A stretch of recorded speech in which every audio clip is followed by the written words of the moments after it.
All right, time now for Consumer Confidential with KTLA 5's David Lazarus. We've been talking about a lot of negative stuff lately. You're starting out a little bit positive here with some Social Security benefits. Kind of positive. We'll get to where the catch is going to be in just a moment. Of course. Now, this is something we've talked about in the past. The fact that high inflation is almost certainly going to mean a huge bump to Social Security checks next year, because every year Social Security implements what's known as a cost of living increase for beneficiaries, and that's obviously related to inflation. Well, we found out yesterday, as did Wall Street, that the current annual rate of inflation is 8.3%. Now, this is important now because we are in the third quarter of the year, and this is the quarter that the Social Security Administration will be using to set the annual increase for next year's checks. So this is all very important because now it's very relevant. The Senior Citizens League, a nonpartisan organization, has now come out using this latest inflation data to give its estimate on what we can expect for next year. And their estimate is a big one, an 8.7% increase to monthly checks.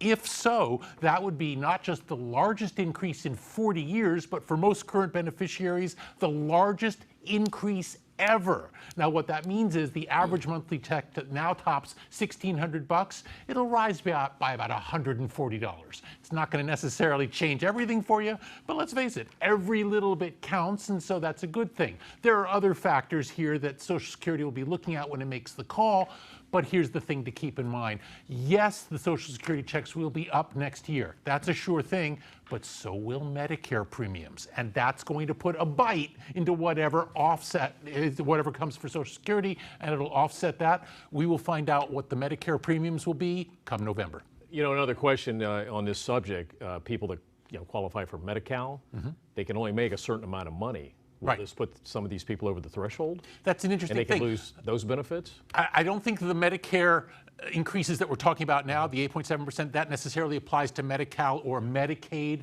in other states, but there obviously has to be an increase there as well, but that tends to lag behind Medicare, clearly. Okay.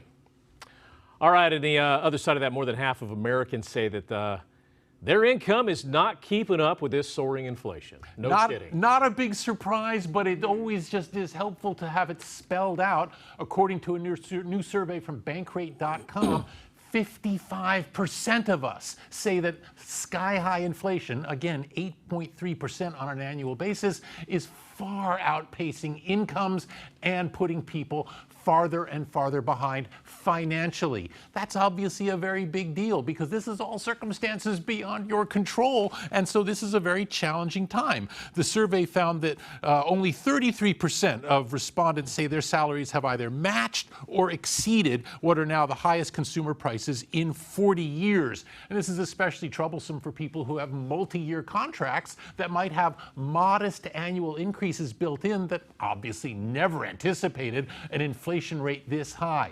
What should you do? Don't hesitate to go talk to your manager. Again, these are circumstances beyond your control, so you can make that case when talking to him or her, but just remember, their hands are probably tied by their corporate overlords. One thing you might want to mention, the Bankrate survey finds that 13% of respondents said, yeah, they did get more money by finding another job. Okay, and what about this scam state thing? We're number one?